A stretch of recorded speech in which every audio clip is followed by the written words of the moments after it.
Hey y'all, it's Amanda, and today we are on the West Side Garden. I have gotten to the point where I am actually getting up in the morning to work, and this area is lovely because it is in the shade until right around lunchtime, which is awesome since it faces west. So the house just casts shade over here. But I am starting with my royal purple smoke bush right here. I think it's royal purple. It might be royal burgundy smoke bush here. And I have been training this particular guy for multiple years now. It started as a little 2 foot shrub. So this just makes me smile so much seeing it at this point. And a couple of years ago, I began training it as a multi-trunk tree. And I love to clear all the bottom portion, about the bottom like 4 to 5 feet of it, so that you can see all the structural components of those trunks. And I think it's really beautiful. It opens up to all the space underneath it, allows a little bit more sun. But I'm just doing hand trimming here, and I do like to go in across the top and trim some of the top. So let me show you what that looks like.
Now, I definitely think this has taken me so much longer in the past to trim this tree. I think that now I'm just getting to a point where I've done a really good job over several years. So it's really just coming together, and I just have to adjust in a few places each season now.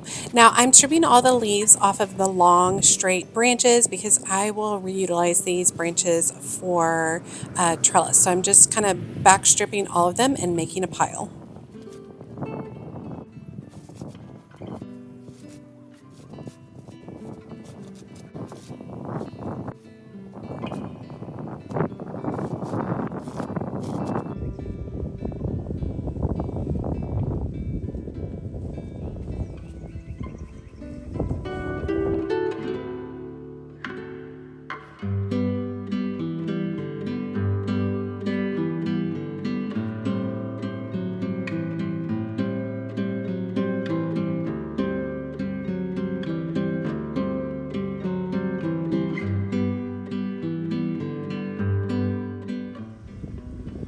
Okay, after pruning and trimming back the smoke bush, it kind of revealed some areas I needed to work on. This right here is Russian sage. This is a traditional Russian sage, none of the fancy varieties. And so it gets really large and in charge. I will say it gets a little shade over here, which keeps it from getting out of control.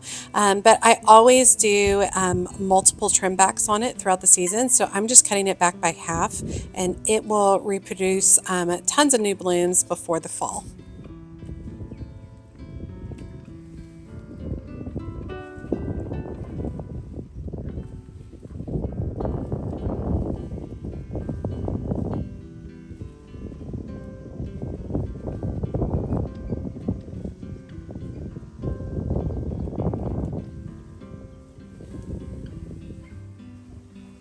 Now moving on to my nepeta, you can see how far from the edge of the garden it's grown. So I am going to be pruning it back all the way to the original edge of the garden. I do this multiple times a season. I think that this is my second time already to be doing this. This nepeta is so happy here. I do think that perhaps if nepeta can be divided, that maybe I need to divide this. Coming up this fall, this is two plants right here. But it's very happy. I love how it like flows and softens the edge, and it will fill back in here in no time at all.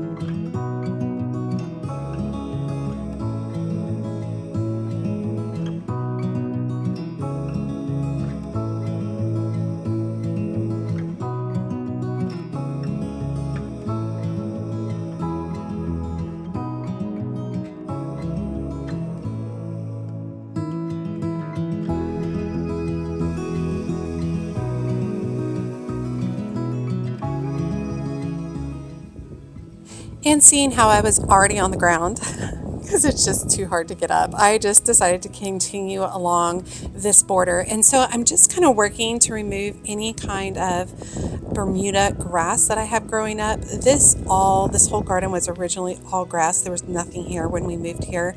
And I did the layering method with sheet mulching and cardboard and the whole thing, and it worked great. But I do still get some Bermuda grass, especially on the edges where the border meets the grass. And so I do hand pull this multiple times throughout the year.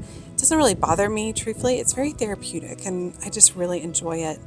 So I'm going to continue working my way around this front garden. This front border has a layer of yarrow, which is lovely, and I transplanted that. It was originally underneath that smoke bush, but didn't get enough sun, so I transplanted it to a new area. So I'm just going to work throughout this space between the yarrow, pulling as much grass as I can, and just kind of cleaning up this front border.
Okay, continuing on with this front border, I've actually only made it a couple of feet in about 20 minutes.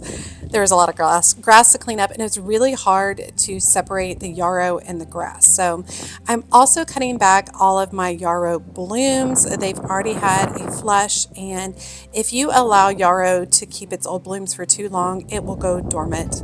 I might have waited too long, but we'll see if we can get another flush from it. I'm also going to trim back this area where I've got this bubblegum echinacea or bubblegum coneflower. It's a beautiful perennial right here. I also noticed it had a couple of little babies beside it that I think I will try to transplant and fill in this space more this fall. I think that would be really nice because this is a beautiful echinacea. You can also see some Verbena bonarensis, the purple, kind of blowing in the wind right there, and a tiger lily right above me. That is the first year for this tiger lily, and I expect for it to be large and in charge in the next few seasons.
So this area of the garden is definitely wild, and I like it wild, but then also it's really hard for it to be so wild with my personality and kind of my vision. But it has lots of beautiful natives in it, and I think one of the things that's great about having natives is they just give and give and give in the hottest times of the year.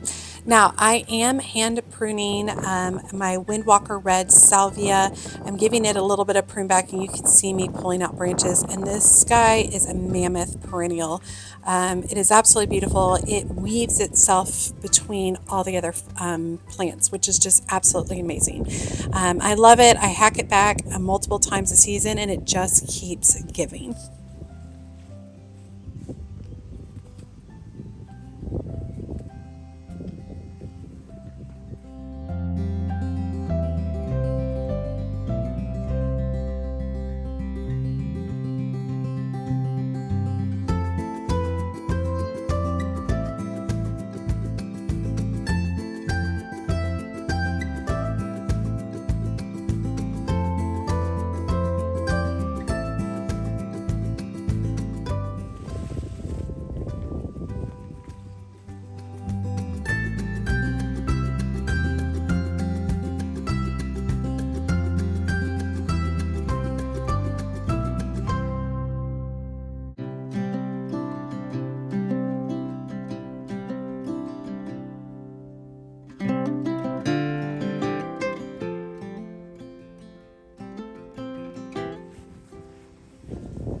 Okay, moving over to the left of where we were just working, I'm trimming back some gladiolas. This is an area that I think needs some work. I've got some low-growing dianthus here. I've got some balloon flowers, which I don't think are giving what I want. I want a fuller, more wild look to continue the look to the right. I've got some great cone flowers that I grew from either seed or bare root that are growing really well there, as well as some thistle, which is what I'm trimming right now. And I love those. I just want more. I want to see less of the white pot, and I want more beautiful floral kind of cascading in front of it. So I think that that's something. I'm growing a ton of perennials right now from seed, and perhaps this is an area that I need to add some of those perennials in. I have some beautiful purple love grass that I'm growing that would be a beautiful cloud of purple and pink here, which would be really fun. So perhaps that's something I need to consider. But for now, I'm just going to trim up the dianthus and the bloom flowers in place and start thinking about perhaps where I might want to move these somewhere else in my garden.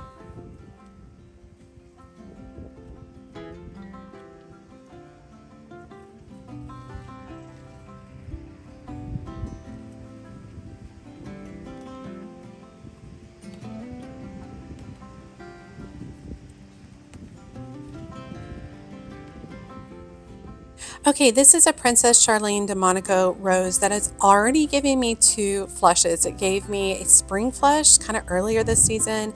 It gave me an early summer flush. And so now I'm doing another trim back in hopes that it will give me another flush at the end of the summer, which would be great.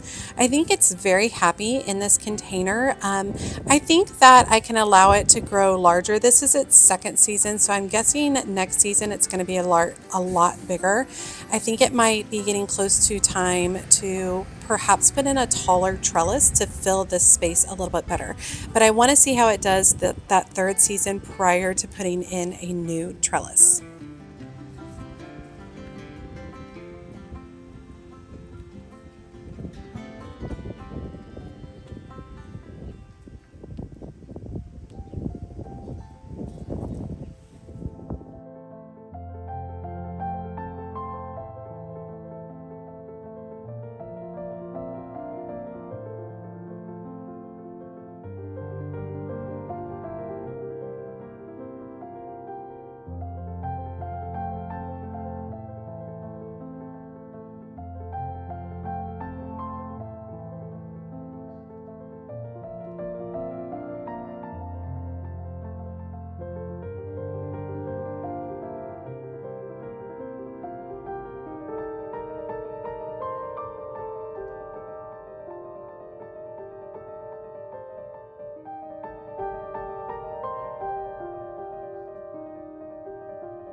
And then I was tired, and I'm really trying to not push myself too hard, especially during these hot days. I am trying to clean up after myself, so you can see all this debris that I trimmed out. And isn't that amazing that all of that came out of that garden? But look how full and lush the garden still looks. It's always amazing to me. It feels good to go and prune and trim and get things cleaned up and really set for the next portion of the summer. I write you all, as always, she's a mad gardener or a decorator or anything else that she wants to be. Thanks, y'all.